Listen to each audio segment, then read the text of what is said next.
Bonjour à tous, bienvenue dans ce nouveau numéro de la Tribune des décideurs, animé comme d'habitude en partenariat avec Décideurs TV et Robert Jules, rédacteur en chef de la Tribune.fr. Bonjour Robert. Bonjour Nicolas. Alors je vous rappelle que comme d'habitude cette émission est en direct, vous pouvez donc poser toutes vos questions à notre invité. Et justement notre invité aujourd'hui est Guy Nafilian, fondateur de Nafilian & Partners. Bonjour Guy Nafilian. Bonjour. Merci beaucoup d'avoir répondu présent à notre invitation. Alors on va aujourd'hui parler dans cette émission d'immobilier, du marché de l'immobilier en France, de la difficulté de construire des logements neufs, mais aussi de Nafilian & Partners que vous avez créé. Et on passe tout de suite donc à la première partie de cette émission, commenter.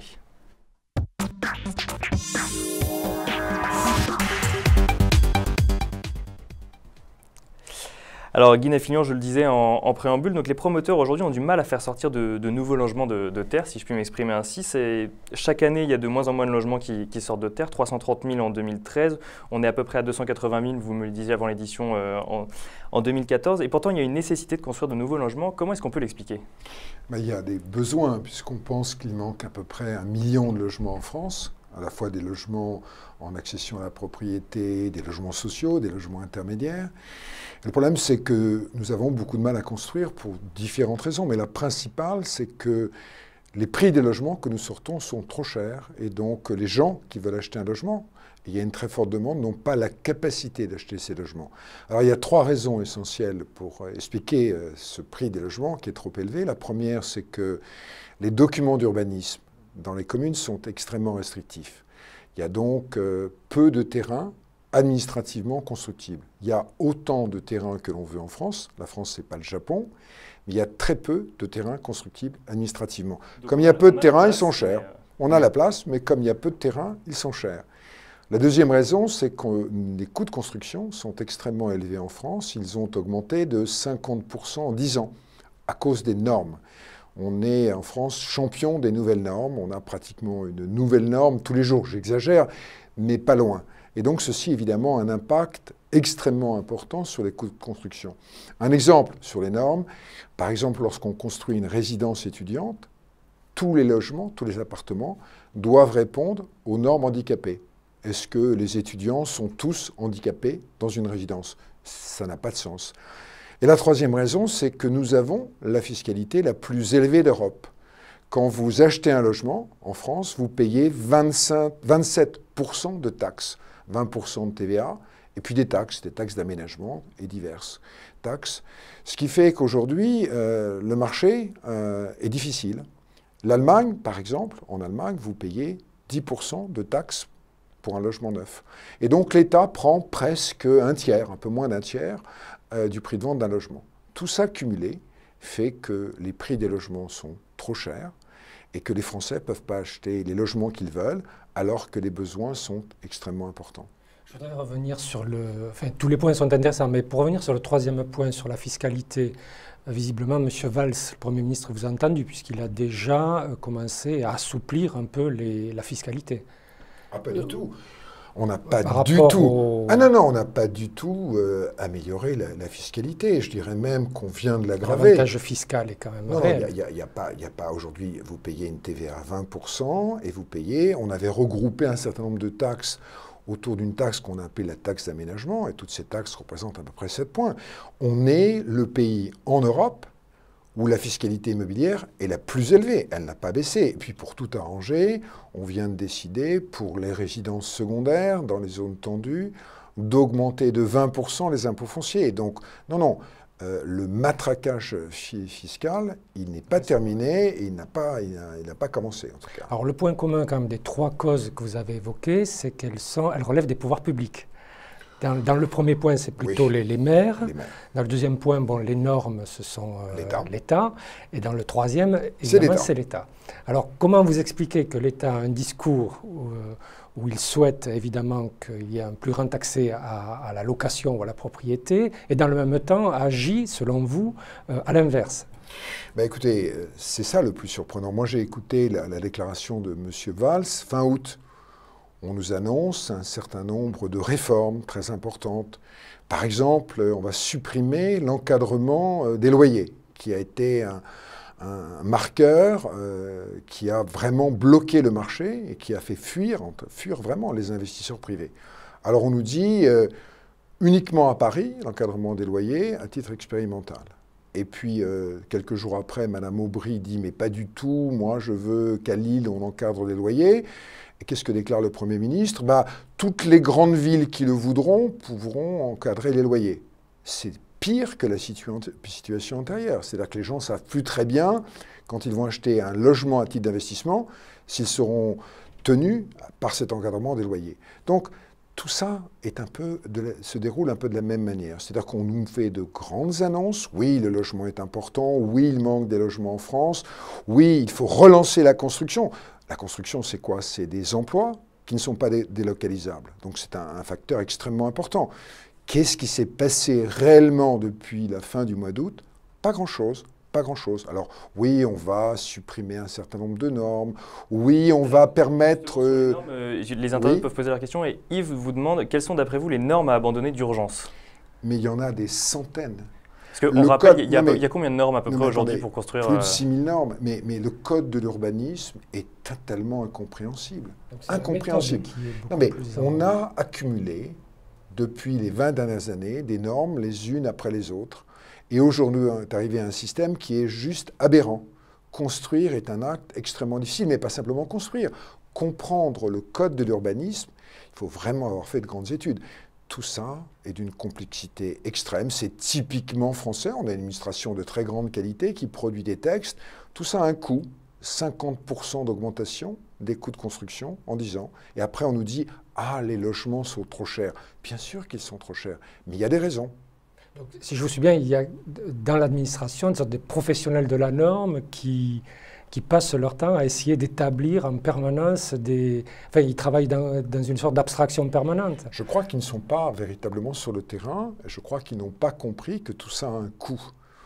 Et ce coût est extrêmement important. Ce que nous voulons, nous, c'est construire des logements abordables pour les Français. Or, aujourd'hui, lorsqu'on fait un plan de financement, on s'aperçoit que les logements que l'on propose, les gens ne peuvent pas les acheter. Et le fond du problème, c'est d'offrir des logements accessibles à tous. Eh bien, ces 3 points cumulés, foncier trop rare, coût de construction en augmentation permanente et fiscalité extrêmement importante, fait qu'on produit des logements trop élevés en France. Voilà, ça c'est le fond du problème. Vous n'avez pas évoqué aussi l'accès au crédit qui s'est... Alors, l'accès au crédit, si vous voulez, les banques aujourd'hui financent les opérations si vous répondez aux critères traditionnels, moins de 30% d'endettement globalement. Oui, les banques font attention. Il faut dire qu'il y a eu une crise terrible en 2008, la crise des subprimes. On a vu ce qui s'est passé en Espagne. Le système français, le système bancaire français est extrêmement conservateur. Il faut, pour nous, par exemple, il faut avoir une pré-commercialisation d'environ 40 à 50% des logements avant d'obtenir le financement de l'opération. Donc les banques françaises ont toujours été extrêmement prudentes, ce qui est une bonne chose, ce qui est une très bonne chose. L'accès au crédit aujourd'hui, il est facile. Si vous répondez aux normes, les taux aujourd'hui... Pour les particuliers ou pour les promoteurs? Pour les particuliers, ce qui me paraît extrêmement important, et les taux sont extrêmement bas. Aujourd'hui, on trouve de l'argent à 2,50 sur 15 ans à taux fixe, ce qui est vraiment un taux extrêmement fort. Alors, comparé à l'inflation, on peut considérer qu'il est élevé, mais aujourd'hui, on obtient de très très bons taux. L'accès pour les promoteurs est plus compliqué, parce qu'il faut une pré-commercialisation de l'opération de 40 à 50% pour pouvoir lancer l'opération, d'où la baisse extrêmement importante depuis le début de l'année des mises en chantier, à peu près 12% de baisse, et donc on construit aujourd'hui moins de logements. Est-ce qu'il n'y a pas eu aussi un effet lié en général aux élections municipales qui gèlent certains programmes et peut-être aujourd'hui on subit cet effet? Bien sûr. 6 mois avant une élection municipale, les maires ne délivrent plus de permis de construire.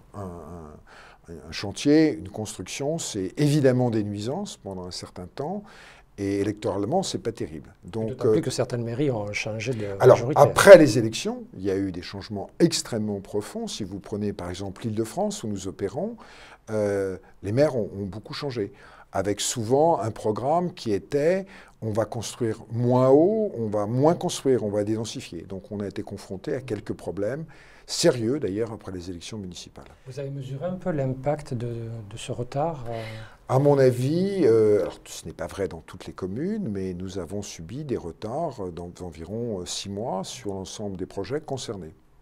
Guy Nafilhan, on parlait des taux bas des banques, mais On entend souvent aussi dire que les prix de l'immobilier ont commencé à baisser et que une reprise s'amorce. Vous partagez cette théorie? Alors, dans les zones tendues, si l'on parle par exemple de l'Île-de-France, qui est une zone tendue, les prix ont très peu baissé, d'environ 2 à 3%. Dans les zones non tendues, où le marché est moins actif, oui, les prix ont baissé de 5 à 10%, parfois 15%. Il y a des communes, des villes moins importantes où les prix ont véritablement baissé. Dans les grandes métropoles françaises, Lyon, Marseille, Toulouse, Bordeaux, les prix ont un peu baissé, mais pas sensiblement. Paris, l'Île-de-France a plutôt bien résisté. Alors c'est justement une question de Pierre qui nous demande est-ce que c'est le bon moment pour acheter? Est-ce que l'immobilier va encore baisser? Alors je vais lui répondre, dans les zones tendues, non. Les prix vont légèrement baisser, mais faiblement, et les taux d'intérêt sont extrêmement attractifs, donc c'est sûrement le bon moment pour acheter. Dans les zones non tendues, les prix ont sensiblement baissé. Ils vont continuer, à mon avis, à baisser. Il faut peut-être attendre un petit peu, mais en tout cas, aujourd'hui, les prix dans ces secteurs-là sont attractifs maintenant. Donc quand vous dites zone tendue, zone non tendue, est-ce qu'on peut faire une différence entre métropole et non métropole? Donc finalement, quand on a besoin de se loger, ça ne va pas baisser, mais quand on n'a pas besoin de se loger, là finalement les prix baissent. C'est un résumé qui n'est pas inexact. En fait, dans les secteurs, les grands secteurs de l'immobilier, l'Île-de-France, c'est là où sont les grandes entreprises, c'est là où sont les revenus les plus élevés, hein, c'est là où il y a le plus de recherche pour un logement. Dans ces secteurs-là, l'offre est extrêmement faible, il y a très peu d'offres, et donc les prix ne vont pas baisser. Vous savez, pour que les prix baissent, il faut qu'il y ait des stocks physiques constitués. Pourquoi les prix se sont effondrés en Espagne en 2008-2009? C'est qu'il y avait 900 000 logements construits et invendus. Et donc, pour s'en débarrasser, les promoteurs baissaient les prix parce qu'il fallait rembourser leurs banques. En France, en 2008, lorsque la crise est arrivée, la crise mondiale est arrivée, les stocks physiques représentaient à peu près 8 000 logements. 8 000 logements contre 900 000 en Espagne. Et les prix ont résisté. Et puis le gouvernement, à l'époque, a pris un certain nombre de mesures en 2008 pour soutenir le logement, ce qui fait que la France, de façon un peu extraordinaire par rapport aux autres pays européens, a très bien supporté cette période. Aujourd'hui, le marché est difficile. L'environnement économique est difficile, les gens ont perdu confiance pas simplement dans l'économie, mais dans le politique. On le voit bien tous les jours, donc la situation est plus complexe. D'un autre côté, il y a des gens qui ont besoin de trouver un logement. Quand vous avez un nouvel enfant dans la famille et que vous n'avez qu'une chambre, ben vous êtes bien obligé de trouver un logement. Quand votre entreprise se désinstalle ou par ailleurs, vous avez bien besoin de trouver un logement. Donc il y a des besoins qu'on appelle incompressibles. Et l'Île-de-France reste aujourd'hui un marché relativement stable. Est-ce que là, on a l'impression que vous parlez que du marché des particuliers? Pour les entreprises, le commercial, c'est pareil? La situation est identique? Le marché des bureaux est très très difficile. Aujourd'hui, les entreprises ont plutôt tendance à renégocier leur loyer plutôt que déménager. L'économie, les perspectives sont faibles, l'investissement des entreprises est faible aujourd'hui, il y a peu de confiance. Alors, sauf besoin particulier, vous voulez regrouper toutes vos filiales et vous trouvez un nouveau siège social et de nouveaux bureaux. Mais aujourd'hui, les entreprises sont plutôt en train de renégocier leur loyer que de déménager. Alors, on va maintenant passer à la deuxième partie de cette émission, la rubrique « Partager ».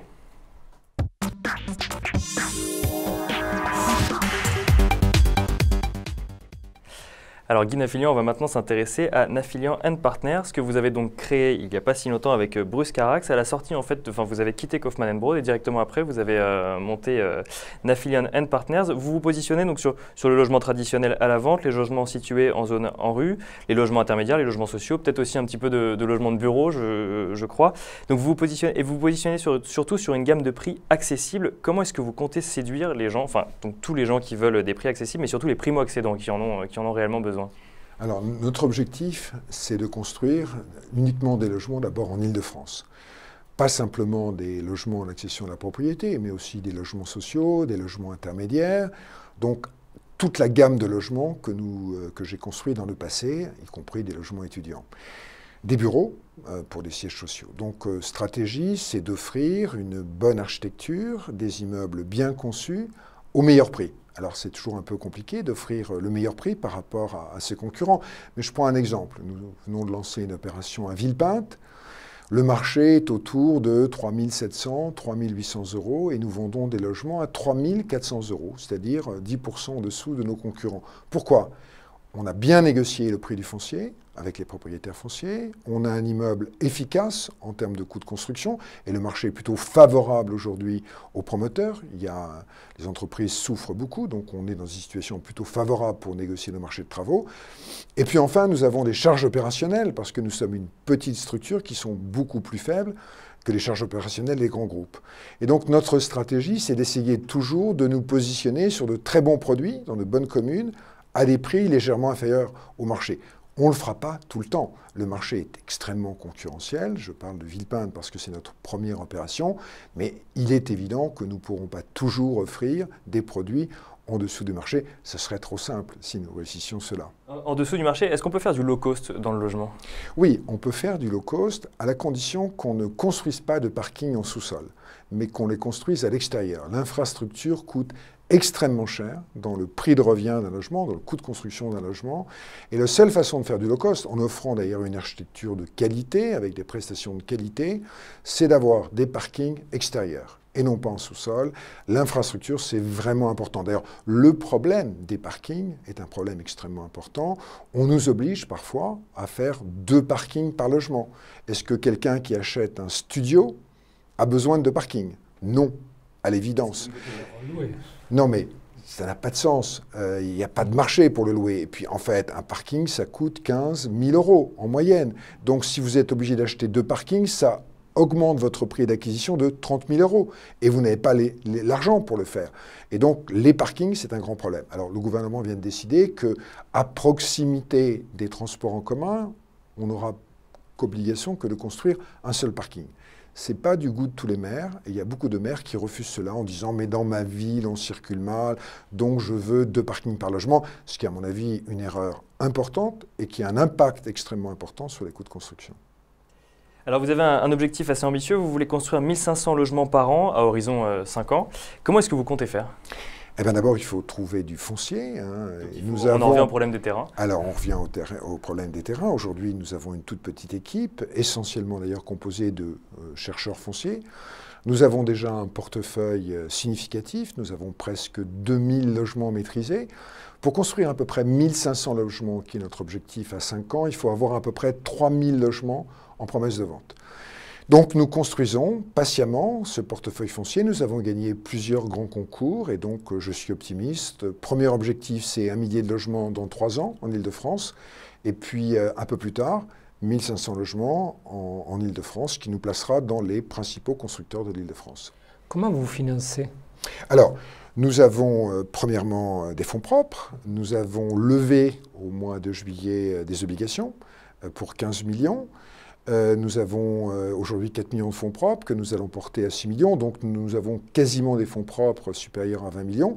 Et puis nous allons travailler avec les banques habituelles que je connais bien, les caisses d'épargne, bien sûr, la SOCFIM, le Crédit Agricole, la Société Générale, qui vont financer nos opérations traditionnelles. On va mettre 10% de fonds propres dans nos opérations et les banques vont financer, comme il est d'habitude, 90% de l'opération. Est-ce que votre société, qui a une structure assez légère, elle n'est pas aussi le résultat de l'expérience de ses patrons? C'est-à-dire qu'il y a aussi je crois que ça a joué un rôle. Une jeune entreprise aujourd'hui pourrait faire ça, enfin un jeune entrepreneur. Non, je crois que vous avez raison. J'ai bénéficié de l'expérience que j'ai acquise en créant. J'ai développé Kaufmann & Broad, qui est une très belle entreprise. Évidemment, j'ai un relationnel avec à la fois le monde bancaire, mais aussi les élus, qui nous a permis d'aller très vite. Oui, c'est difficile aujourd'hui de créer une entreprise, c'est difficile de trouver des gens qui viennent vous suivre. Moi, j'ai eu la chance d'avoir des institutionnels qui nous ont rejoints, qui sont maintenant au capital de l'entreprise. Il y a 2 fonds d'investissement. Le groupe Tikeo, qui est actionnaire, un autre groupe important, un autre fonds important qui est 1, 2, 3 Ventures, et 2 banques, deux caisses régionales, des caisses d'épargne qui sont rentrées au capital, ce qui nous a donné évidemment, qui nous donne évidemment les moyens de notre développement. Alors, on a parlé pendant toute la première partie de cette émission des difficultés de ce marché. Pourtant, vous avez créé une société sur ce marché, donc vous y croyez encore à ce marché?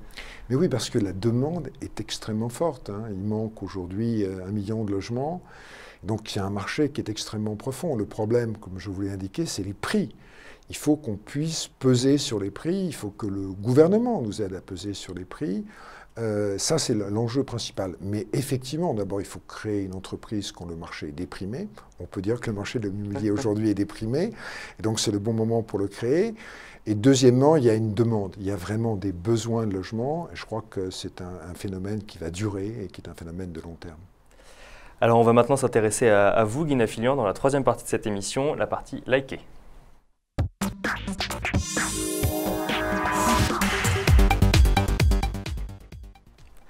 Alors, Guy Nafilian, vous avez un beau parcours. Alors, vous avez tout d'abord été avocat auprès de la Cour d'appel de Paris, puis vous avez rejoint Kaufmann & Broad en 1977. Vous y avez passé près de 35 ans, dont 30 ans à diriger cette société.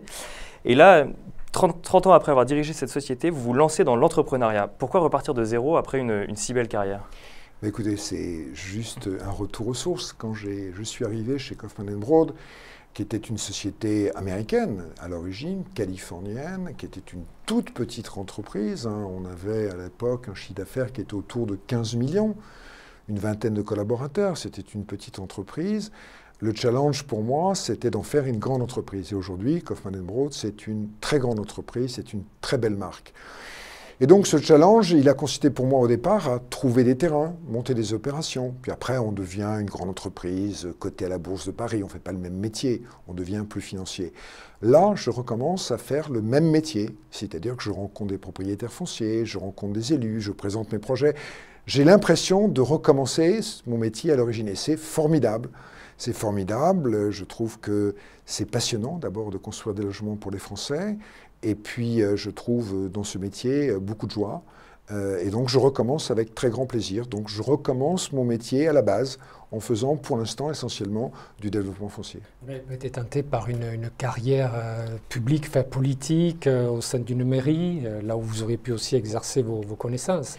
Alors moi, j'ai beaucoup d'admiration pour les maires qui sont des gens extraordinaires qui se dévouent à leur mairie, à leur commune. C'est consommateur de temps. Pour être un maire véritablement efficace, il faut y consacrer beaucoup de temps. Et moi, je ne pouvais pas consacrer tout mon temps à cela. J'ai beaucoup d'admiration pour les maires. Diriger une commune est extrêmement compliqué.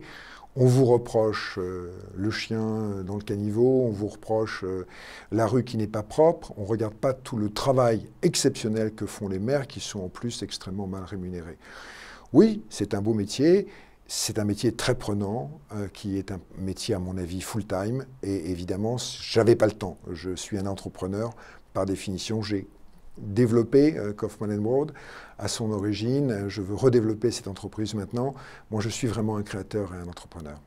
Vous avez exactement le même rôle chez Kaufmann & Broad et chez Nafilian & Partners. Je veux dire, vous êtes entrepreneur, vous étiez dirigeant avant, mais en même temps, vous avez retrouvé le métier que vous faisiez au départ. C'est exactement la même chose? Oui, au début, chez Kaufmann & Broad, c'était la même chose. Quand j'ai pris cette entreprise, elle était toute petite, il fallait la développer.